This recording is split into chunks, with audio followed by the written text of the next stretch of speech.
Meeting के सदर जनाब अब्दुल रशीद मुकादम साहब, हमारे कायद मोहतरम हरदिल अजीज एमएलए मुफ्ती मोहम्मद इस्माइल साहब, मेरे वालिद मोहतरम हाजी यूनुस ईसा साहब, डॉक्टर खालिद साहब और स्टेज पे तशरीफ फरमा मक्की सेठ साहब और तमाम ही मजलिस इत्तेहादुल मुस्लिमीन के जिम्मेदारान, नौजवानों, दोस्तों, बुजुर्गों और जहां तक मेरी आवाज जा रही है, मेरे घर में बैठी पर्दा नशीन मेरी माएँ बहनें, आज ये जो मीटिंग है बहुत ही कम वक्तों के अंदर ये मीटिंग का फैसला लिया गया। मुझे खुद इस मीटिंग के बारे में कल मालूम हुआ। खैर, किला गालिब नगर हॉल में मीटिंग रखी गई है। जैसा कि यूसुफ इलियास साहब ने बताया कि हम लोग अभी इलेक्शन खड़ा नहीं करना चाहते थे, लेकिन सामने वाला झूठ इतनी शिद्दत से बोल रहा है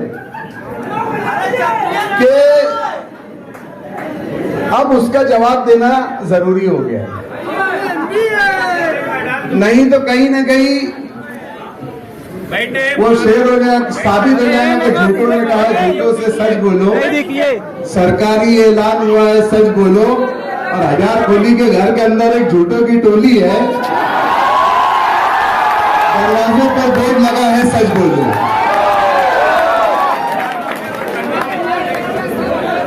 ये सिर्फ मीटिंग है अभी, और इस मीटिंग के अंदर सिर्फ पार्टी के जिम्मेदारान, पार्टी के हमदर्द, मुफ्ती साहब के हमदर्द, मुफ्ती साहब से चाहने वाले कि कुछ लोग आकर इधर उधर बोल रहे कि इसने इसका हक खा गया, उसने उसकी जमीन छीन लिया, उसने इसका ऐसा कर दिया। ये जो पारसा है, ये शहर के जो पारसा लोग आकर घूम कर बोल रहे हैं, मैं उनसे पूछना चाहता हूं कि ठीक है, मुफ्ती साहब ने किसका खाया, अब्दुल मालिक ने किसका खाया, डॉक्टर खालिद ने किसका खाया, वो तो आवाम तय करेंगी। अबे प्रेम चोपड़ा, तूने तो तेरे घर के अंदर एक बेवा शेख खलील, मरूम शेख खलील की बेवा और मरूम शेख खलील की लड़की का हक खा लिया, और वही पैसे की रेल पल पूरे शहर के अंदर कर रहा है। नहीं तो पिछले इलेक्शन में बोलता था कि मैं तो 20 लाख का मकरूज हूं। कितने का? 20 लाख का मकरूज हूं। अभी पूरा 5 साल भी नहीं आया, इसके पास करोड़ों रुपया कहां से आ गया? ये एक बेवा और यतीम का हक खा रहा और लोगों को भी खिला रहा।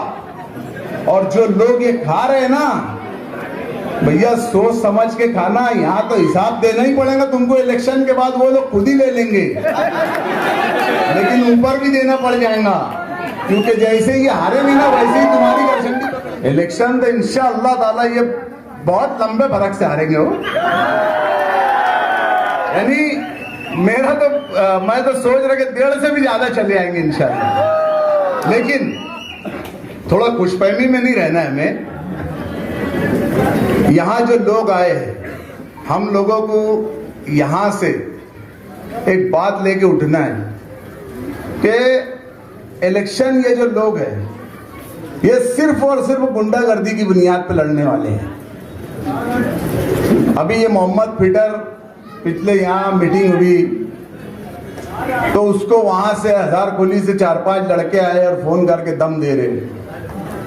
तो सिर्फ ये दम दाटी के हिसाब से लोगों को डरा रहे, धमका रहे। इलेक्शन हमारे हक में है, इलेक्शन हम ही जीतेंगे इंशाअल्लाह ताला, हर हाल में जीतेंगे, लेकिन इसके लिए खुशफहमी होके बैठना नहीं है। निकलना है यहां से। ये दादागिरी करेंगे ना, कितने दादा लाएंगे? 100, 200, 500, 1000, 2000, 5000, 10,000 कहीं और भर के चले जाएंगे तो बात ही खत्म हो जाएगी। तो ये लोगों को हमको जो बताना है तो तुम्हारी दादागिरी तो चलने नहीं देंगे। तुम जो शहर के अंदर नशे का कारोबार कर रहे हो उसको हम ही खत्म करेंगे। हर बुराई को हम खत्म करेंगे इंशाअल्लाह ताला। अभी मैं गाइड मेडिकल के पास से जा रहा था तो 1000 गोली का एक जैनिया का धरना चल रहा था।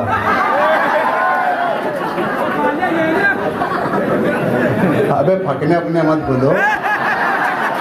जैनिया का धंधा चल रहा था, अपने धरना चल रहा था। अब वो बेचारा बोलता कि मैं पार्ट टाइम की नमाज पढ़ूंगा, यही पढ़ूंगा नमाज। मुफ्ती साहब बोलता असर बात तो थरथर कांपने लगता हो।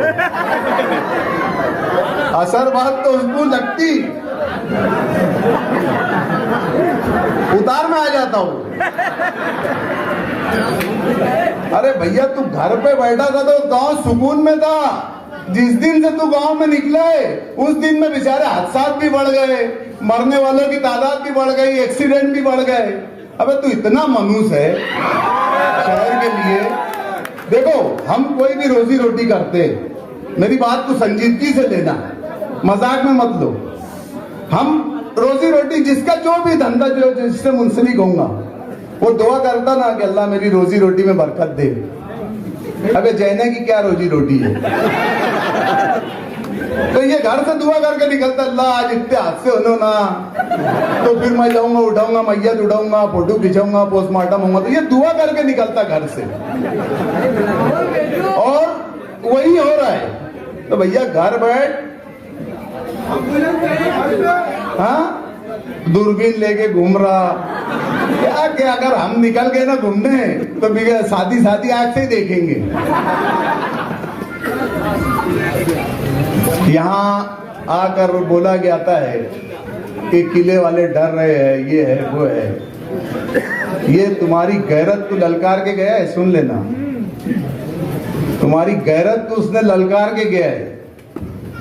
हालांकि बोलते बोलते वो खुद कितना डरा हुआ था।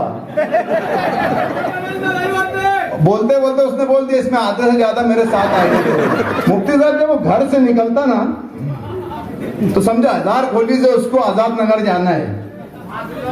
तो 1000 खोली से सबसे पहले आगरा रोड पे 4 आदमी रहेंगे, नंदी वाली के पास 4 आदमी, मुशारत चौक में 4 आदमी, सुलेमानी चौक में 4 आदमी, जामिदुल सौलियात के पास 4 आदमी। ऐसे कर करके वो आजाद नगर तक आदमी कम से कम 30 एक रेगुलर रहते हैं और कॉन्फ्रेंस कॉल चलती, लोकेशन क्लियर, ओके क्लियर, आ जाओ आ जाओ आ जाओ। ये इलेक्शन लड़ने निकले, ये डर निकाल रहे लोगों का। अरे डर कब निकलेगा जब तुम खुद बहादुर बन के जाएंगे। तुम तो तकरीर करते करते ऐसे देख रहे, कभी इधर उधर हो जा रहे, कोई कुछ करेंगे औरेंगे नहीं भैया, टेंशन लो मत। और दूसरी बात ऐसी है कि हमारे नबी करीम सल्लल्लाहु अलैहि वसल्लम के शान में गुस्ताखियां हो रही है। इसके लिए मजलिस इत्तेहादुल मुस्लिमीन ने जो कदम उठाया है, अभी और आगे तहरीकें चलेंगी।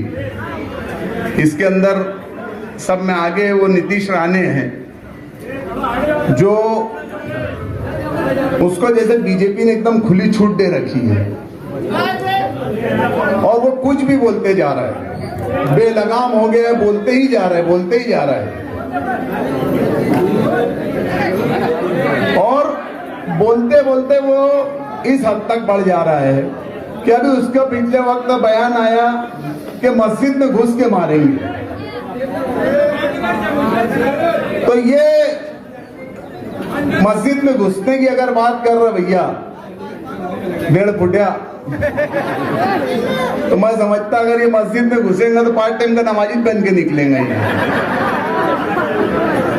मुफ्ती साहब और हमने भी कुछ प्रोग्राम बनाए हैं उसके ताल्लुक से बोलना है। इलेक्शन है, इलेक्शन को पूरी ताकत से लड़ना है, हिम्मत से लड़ना है, हौसलों से लड़ना है। हम ये जो लोग करने जा रहे हैं, इनकी जो प्लानिंग है कि असेंबली इलेक्शन के अंदर दादागिरी दादागिरी दादागिरी हर तरीके से ये प्लानिंग कर रहे हैं, तो इनकी प्लानिंग के हस्ते हमने भी कुछ खाका बनाया है इनकी दादागिरी के खिलाफ। शहर के हम ऐसे नौजवानों को जमा कर रहे हैं जो लोग बुराई को बुराई समझते हैं। जो नौजवान बुराई को बुराई समझता है, हम ऐसे नौजवानों को तैयार कर रहे हैं बुराई के खात्मे के लिए। और ये लोग सिर्फ इलेक्शन तक नहीं रहेंगे, ये यहां से, ये हमारी मुफ्ती साहब की बात हुई है कि ये जो चीज है शहर के अंदर बुराई खत्म करने के वास्ते हमको नौजवानों को आगे लाना पड़ेगा, क्योंकि ये लोग सिर्फ और सिर्फ शहर में पूरी तरीके से बुराई को खोल रहे हैं।